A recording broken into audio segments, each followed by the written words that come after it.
Hi, this is a video for special regimes of public international law.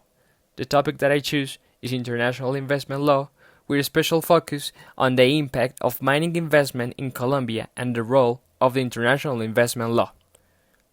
All by Juan Andrés Zamora.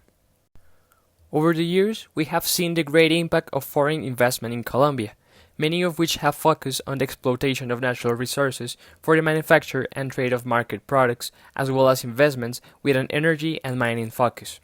International investment has always been a subject of debate, and for this occasion, focusing on foreign mining investment in the country, we must analyze the problem question that I proposed, of whether mining investment in Colombia represents an affectation to the populations and nature, or it's a promoter of development in the country. In order to do so, it's first pertinent to analyze the general impacts of mining investment in the country and the role that international investment law should play. First of all, it's necessary to mention the importance of the legal acts that give rise to these international investment relations, in which there are a series of rights and obligations that must be protected by law. These legal acts are consolidated through trade and investment treaties, and with them a wide variety of agreements are reached, which are then translated into mine exploitation in the country. These legal acts, being protected by law, must have a series of guarantees, and these guarantees are achieved through what is known as the legal security of a country, in which international agreements are respected, and in case of controversy, a solution is reached based on impartial and objective justice. In support of the above, as we saw in the reading of neocolonialism and the tension between international investment law and indigenous people, I quote,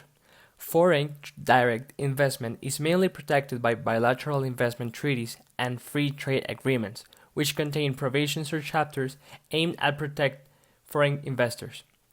These treaties offer special protection of the economic interests of foreign investors in a host country, and bilateral investment treaties were originally aimed at protecting foreign-owned property, but they were upgraded to protect not only property, but also investment.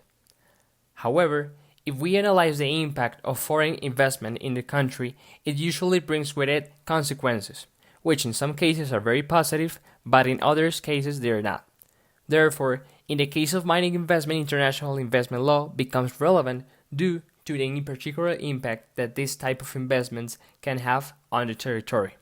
As we saw in the neocolonialism and the tension between international investment law and indigenous people, mining generally has an environmental and population impact.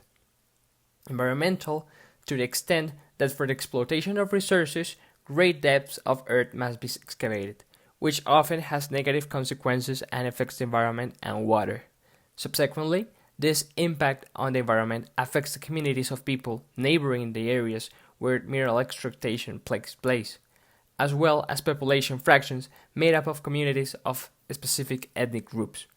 In Colombia, this generally affects indigenous people, which are affected by a mining activity that destroys the natural resources that provide sustenance and food for them. It's here where international investment law must ensure compliance with the agreement and reparation in case of damages caused. As we saw in the reading Systemic Violence of the Law, Colonialism and International Investment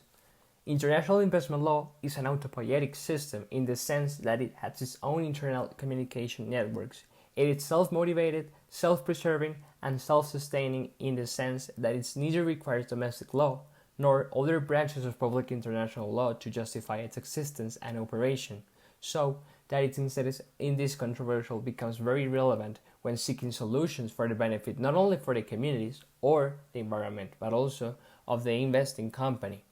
On the other hand, it should be mentioned that foreign investment also brings many benefits, ranging from job creation, opportunity for economic growth in remote regions of the country, economic growth for the inhabitants of the areas surrounding this mining investment, and in general benefits to the entire nation.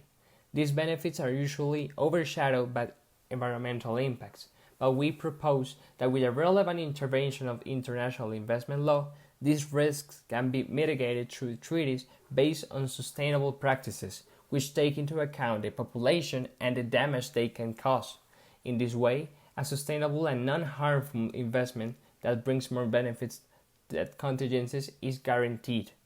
and everything will be in pro of the communities and the nature.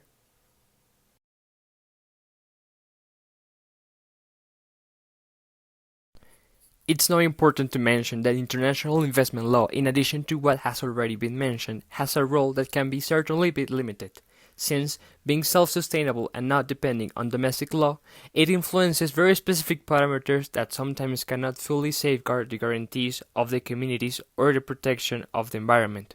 This is due to the fact that they may have clashes with domestic law, a law that certainly must be respected, even more so when it's a foreign country that wants to invest in mining. In the case in Colombia, a great example of this is the case of La Colosa in Cajamarca, which was a mining project promoted by Anglo Gold Ashanti that could not be completed due to a popular consultation in which the community refused the execution of the mining project because they argued that despite the many jobs that the project was going to generate, the environmental damage was going to be greater. Thanks to Colombian law, we can see the limitation of international investment law, which, although this case should also safeguard the interests of the foreign investors, those interests were overshadowed by collective interest in favor of the environment and a nation. In conclusion, international investment law has a very relevant role due to its characteristics and purposes. However, in the case of mining investment projects, it can be strongly limited by collective interests that seek to safeguard the communities and the environment. So, there is certainly a great impact of foreign mining in Colombia that can be positive or negative, but it can also be sustainable if the actions and agreements that seek benefits for both the investor and the country of investment are carried out in a proper way.